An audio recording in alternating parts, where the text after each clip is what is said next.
Umoja village is a remote but enchanting place, nestled between towering mountains and deep forests, where people live in harmony with nature. Every year, a grand festival is held to honor the village's core value, unity. The highlight of this festival is the display of the sacred mask, a powerful artifact said to have magical properties. The mask was a symbol of the village's connection and harmony, passed down through generations. But this year, something is different. The mask is missing, and the village is thrown into chaos. The elders warn that the village's unity is in danger, and unless the mask is returned, the village could lose its harmony forever. The search for the mask becomes a race against time. It was the morning of the grand festival. The villagers gathered in the town square, their faces bright with anticipation. The sun shone through the trees, casting playful shadows across the dirt paths. In the center of the square stood a grand wooden stage where the mask would be placed. But when the elders approached the pedestal, the mask was nowhere to be found. A collective gasp filled the air as the elders searched around, calling for the mask in their native tongue. Whispers spread quickly through the crowd, confusion and fear creeping into the hearts of everyone. Zuberi, a clever young boy, stood among the villagers, his eyes scanning the surroundings. Beside him stood Amani, a quick-witted girl with a deep connection to nature, and Omari, a brave boy with a heart full of courage. The three of them had been inseparable for years, always playing together, exploring the village's secrets. They had heard stories about the mask's power, but they never truly believed it could hold such a deep connection to the village's. "I'm not just going to sit here and wait for someone to figure it out," Zuberi said, determination in his voice. "We need to find it. Now." Amani nodded. "I can feel that something is wrong. There's more to this than just a missing mask." Omari's fists clenched. "We'll find it. No one messes with Umoja." The trio gathered their courage and set off, exploring the forest where they believed the mask might be hidden. The trees stood tall and thick, their leaves rustling softly in the wind. They ventured deeper into the woods, following a path they had walked many times before. But today, everything felt different. As they walked, Amani stopped and crouched by the ground, her fingers brushing the leaves. "I feel something," she murmured. "Something is telling me the mask is nearby." Zuberi squinted into the distance. "Let's follow the trail. We don't have time to waste." The trio ventured deeper into the forest, and just as the sun began to dip low in the sky, they came across something odd, a pile of leaves and branches that had been disturbed. Zuberi knelt down and picked up an ancient symbol carved into the bark of a nearby tree. "Look at this," he said. "It's an old village mark. It's telling us we're on the right track." Just then, they heard a rustle in the bushes. They froze. It was too late to turn back now. A shadowy figure emerged from behind the bushes, standing tall and cloaked in darkness. The trio stepped back, their hearts pounding in their chests. "Who are you?" Omari called out, his voice steady despite the fear in his heart. The figure didn't answer immediately. It stepped closer, its movements graceful, but unsettling. "You should not have come here," the figure said in a low, gravelly voice. Amani instinctively stepped forward, her intuition telling her that this was no ordinary person. "Why did you take the mask?" she demanded. The figure paused, then slowly removed its hood. To their surprise, it was not a stranger, but an elder from their village, one they had respected for years. His name was Sefu. "Sefu!" Zuberi gasped. "What are you doing? Why would you steal the mask?" Sefu's eyes glowed with an intensity they had never seen before. "The mask is not just a symbol of unity. It holds a power that should not be controlled. It was never meant to be displayed every year. It is a warning. A test." Amani stepped forward, her brow furrowed in confusion. "A test? What do you mean?" Sefu's voice grew darker. "This village has become complacent. Unity is no longer a choice, but a necessity. The mask was meant to remind you of this. But if you truly want it back, you must prove that you deserve it." Zuberi's mind raced. Prove it! How? You'll see soon enough, Sefu replied cryptically. Follow the path I've left behind, and you'll find what you seek. But beware, not everyone will make it back from this journey. The trio exchanged worried glances. Despite the danger, they had no choice but to follow Sefu's cryptic words. Their village's future depended on it.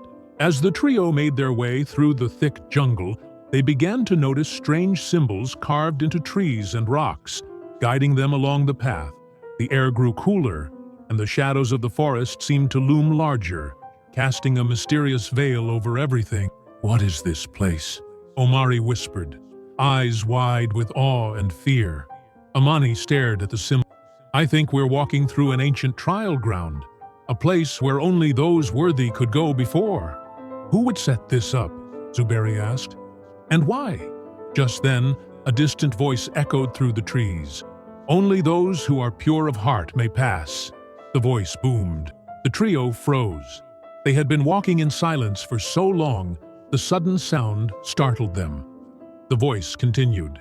You must answer 3 riddles. Fail, and the mask will never return to Umoja. The trio reached a clearing in the forest. At the center of the clearing stood a large stone pillar with an engraving on it. The air felt heavy, as if the very forest was holding its breath. A voice rang out from above. Answer the riddle correctly, and you will continue.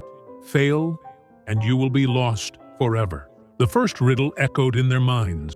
I have cities, but no houses. I have forests, but no trees. I have rivers, but no water. What am I? Zuberi's mind raced. Amani looked thoughtful, and Omari paced back and forth, trying to figure it out. Is it a map? Zuberi finally said, his voice filled with certainty. The stone pillar trembled, and the riddle voice replied, Correct. You may proceed. The trio exhaled in relief, but knew that much more awaited. The next challenge came faster than they expected. As they walked deeper into the forest, they encountered a massive stone door, embedded into the side of a cliff. Engraved on the door was another riddle. The more you take, the more you leave behind. What am I? The trio stared at the riddle, unsure of what to make of it. Footsteps. Zuberi finally guessed. The more you take, the more you leave behind.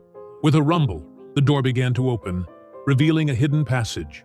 The trio stepped inside, their excitement and anxiety building as they neared the final challenge. The air was thick with suspense as Zuberi, Amani, and Omari made their way deeper into the cavern. Their footsteps echoed in the silence, a reminder of the weight of their mission. Each step felt like it carried them closer to the heart of the challenge, but also closer to something they couldn't yet comprehend. Amani's mind raced. They had solved 2 riddles, each more difficult than the last, but there was something about this third one that felt different. The stone walls around them seemed to hum with ancient energy. It was as if the cavern itself was alive, watching, waiting for them to make a mistake. I don't know if I can do this, Amani whispered, her voice barely a breath in the dark air. None of us do, Zuberi replied, his voice steady. But we don't have a choice. We came this far. We finish this. Omari, the quiet one, nodded, but said nothing. His eyes were focused on the path ahead, his brow furrowed in concentration. As they entered a larger section of the cavern, they saw it, the pedestal, where the final clue awaited. Atop it was an ornate chest, similar to the one they had seen earlier, but this one was different. It was surrounded by strange, glowing symbols, and above it hung a massive stone tablet, inscribed with the final riddle. I have keys, but open no locks. I have space, but no room. You can enter, but you cannot go inside. What am I? The riddle seemed to pulse with power, its words lingering in the air long after they were spoken.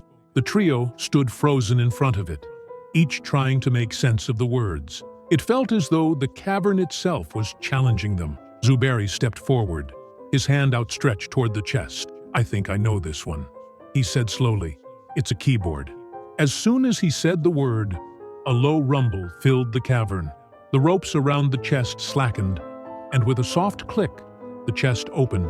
Inside, they found a small golden key, glinting in the eerie light. Amani took the key, her fingers trembling as she held it. She exchanged a glance with Zuberi and Omari, a mixture of confusion and relief on her face. What did this key unlock? What did they still have to do? Zuberi reached into his bag and pulled out a faded map. He had been carrying it since the beginning of their journey, and it had led them through every twist and turn. But now, the map seemed to have lost its clarity. Something was different, something beyond the physical challenges they had already overcome. "I think we need to use this key," Zuberi said.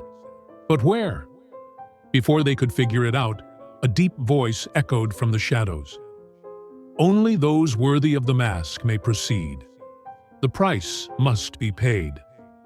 The three friends turned toward the voice, their hearts racing in their chests. The shadows seemed to shift and move as though they were alive. Then, out of the darkness, a figure emerged. A tall, cloaked figure with a face obscured by a hood. "What do you mean by the price?" Amani demanded, her voice shaking. The cloaked figure raised a hand, and the cavern was suddenly bathed in a soft, glowing light. The figure's voice was quiet but firm. "To restore the balance, one must be willing to sacrifice. There is no path without consequence." Amani, Zuberi, and Omari exchanged uncertain looks. They had already faced so many trials, so many obstacles, and now they were being told that their mission would come at a cost. The tension in the air was palpable. They had come so far, but now they were faced with a decision they hadn't anticipated. Omari stepped forward, his eyes resolute. "I will stay behind," he said, his voice firm.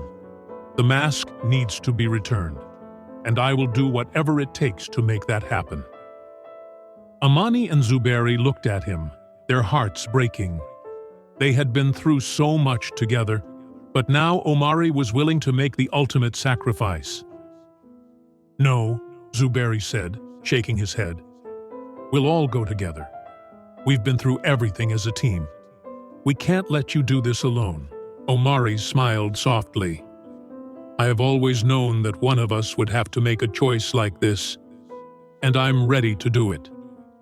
With those final words, Omari turned and stepped into the center of the cavern.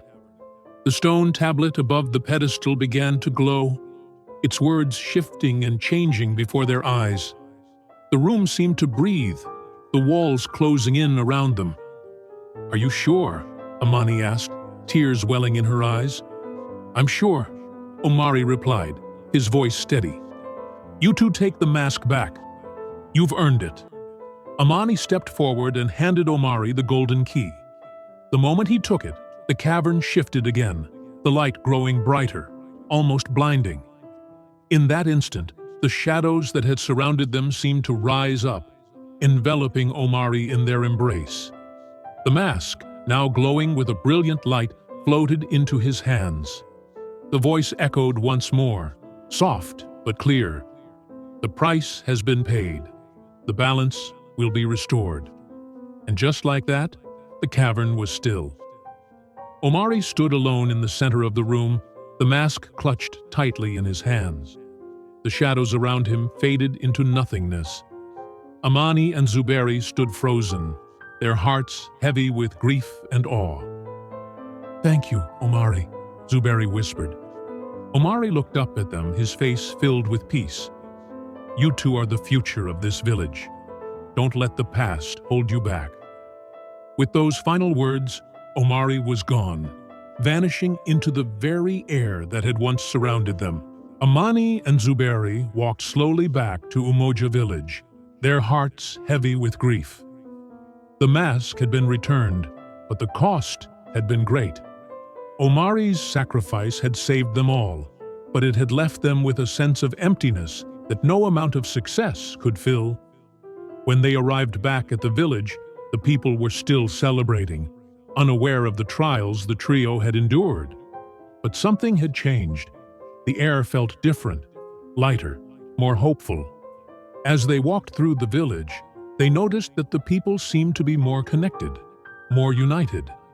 The festival's music seemed brighter, the dancing more joyful.